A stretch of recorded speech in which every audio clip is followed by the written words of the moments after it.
Hi, this is Scott Garibay, and today I want to talk specifically about Dungeons and Dragons and the competition for your game, your weekly game, right?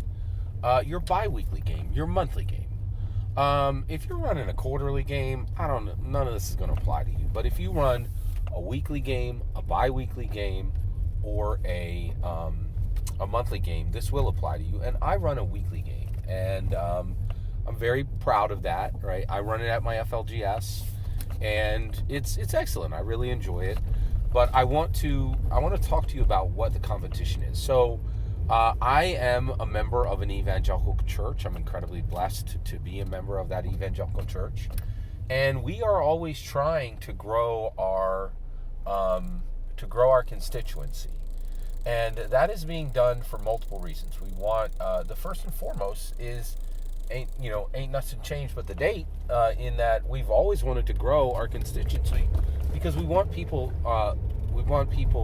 to be saved, to be true believers in Jesus Christ, right? To have a personal relationship with Jesus Christ, so that we can spend time with them in heaven when we accept the eternal life that Jesus' salvation provides, right? So that's the first and foremost.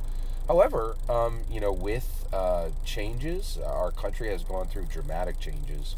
I think the Trump years were years where people saved.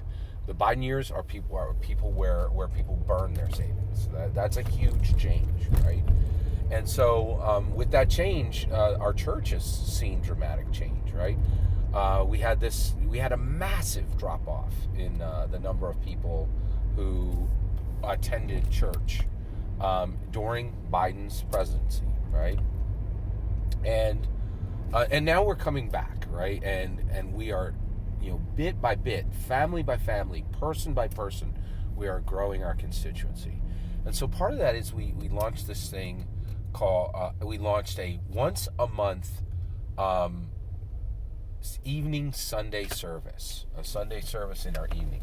Now it's actually structured differently than our normal services. It's much more about the people in the church, and we do things that we wouldn't normally do in a church sermon, right? In a church service, in a traditional Sunday church service. We allow, sometimes there's almost like talent show elements. Sometimes we hear testimonies. Sometimes we watch a video. Sometimes we play games, right? And so we have this once a month once a month evening event. That's it's an evening event, a church-wide evening event at the church. And actually, we don't even do it in the sanctuary. We do it downstairs in our basement, right? So it's a completely different feel. It's different activities. It's different, right? And so you have that, right? And you have that situation, and it is very a different structure, right? So all this is happening, right? And we realized, the fall came and we're like, oh crap, Eagles. So we live right near, so we're in the suburbs of Philadelphia, right? We're about 15 miles south of Philadelphia, and live in a very nice suburban area. Our church is in a very nice suburban area in the southern suburbs of Philadelphia. And we're like, oh my gosh, we're telling people to come out during an Eagles game, right? Now, like the church is made of pillars and caterpillars, right? Like the church is made of a bunch of people who do 15 things in the church and are going to be there for close to every event, right? And then there's a bunch of caterpillars who you don't know is going to show up. Like, and caterpillar for what? You have no idea what their level of commitment is. They're not members. They just sit in the pews. I could tell you, man, if you're in a church and you ain't a member, what are you even there for? I don't know. That's hard for me to understand, right? But caterpillars, CE members, show up for Christmas and Easter, right? Like, so you got caterpillars, right? And you got pillars of the church, and you got caterpillars of the church, right? And what we realized is, like, this is going to be hard, And our pastor was like, hey, we got this, this once a month Sunday evening event, and we want you guys to engage. But we realized there's an Eagles game tonight. Put it on a DVR. Like, it's a second priority, right? Man, if you are a dungeon master, you need to understand this. There is a very distinct competition for your players, right? They have a million great video games to play. They have a million great streaming services with amazing shows and amazing movies. There are incredible books. There's Legos. there are so many things to do that you need to understand. And this is just not the case. This really is not the case. We don't see this situation often. We land in this area, right, where many dungeon masters take your time for granted, and they're like, hey, you're lucky to be here. No, you are lucky to have every player you have. Every minute they give you is a gift, right? This isn't the 1980s, and this is why I stand so hard against the OSR. Everything they're doing is coming from this, back in my day, blah, blah, blah, get off my lawn, blah, blah, blah, blah, geezer grump, right? They give very bad advice, because this is not the 80s, right? And if you're looking for these 80s players, or people that are even going to endure 80s traditions, you're going to get bad players, and you're going to atrophy as a dungeon master, right? So the reality is there is intense competition for you as a dungeon master, right? So what do you do to beat that competition? Well, one, so I think the best way so how do we make sure people are showing up for our games, right? And that they enjoy the time they've spent, and they're ready to come back to the table. That is the only metric, right? When you don't have a player at your table, you failed. Until that happens, you have not failed, right? And so basically what you want to do is first of all, you want to stay on Dungeons & Dragons. You want to stay on Hasbro D&D. That's where it's at.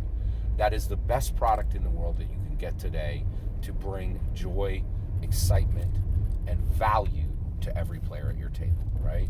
So run Phandelver and Below, the Shattered Obelisk, and run Planescape, Adventures of the Multiverse, and run, right, Wild Beyond the Witchlight. That is a banger sleeper hit, right? People did, and I don't think he got all the praise it deserved.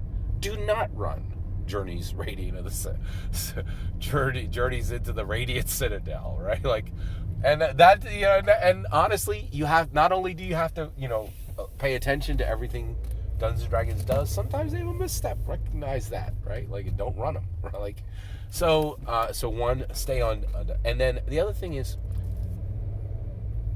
reject the common knowledge that is wrong and that you should not be listening to and is complete and utter bunk. Dungeon Master Appreciation Day is absurd, right? There's this ludicrous lie, right, that we are working hardest. No, we are privileged to be put in the position of a godlet, right?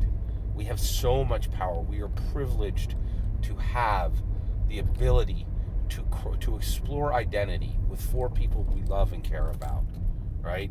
We have the privilege to craft a world and present that world. We have the privilege to throw away half of our ideas, which pushes us and presses us and prepares us for the real world, where rejection is constant and harsh, right? But real, very real, right? The reality is the players are giving the truest sacrifice at the table, and it is their time, because there are many easier, less productive, less valuable things they can do, right?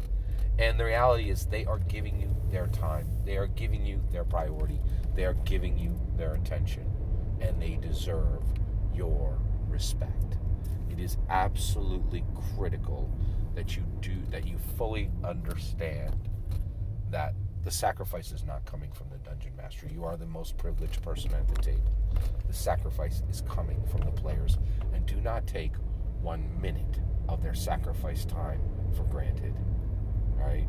And Dungeon Master Appreciation Day is the biggest monk holiday ever. It was invented by the candy companies. You know what I mean here. Every single word of that is my humble opinion. What I'd love to hear is what's important to hear is your humble opinion, all right? And I don't take for granted not one single comment not one single view, not one single like, not one single share. Thank you. Thank you to each and every one of you. Please consider like, subscribing, and have a wonderful millennium.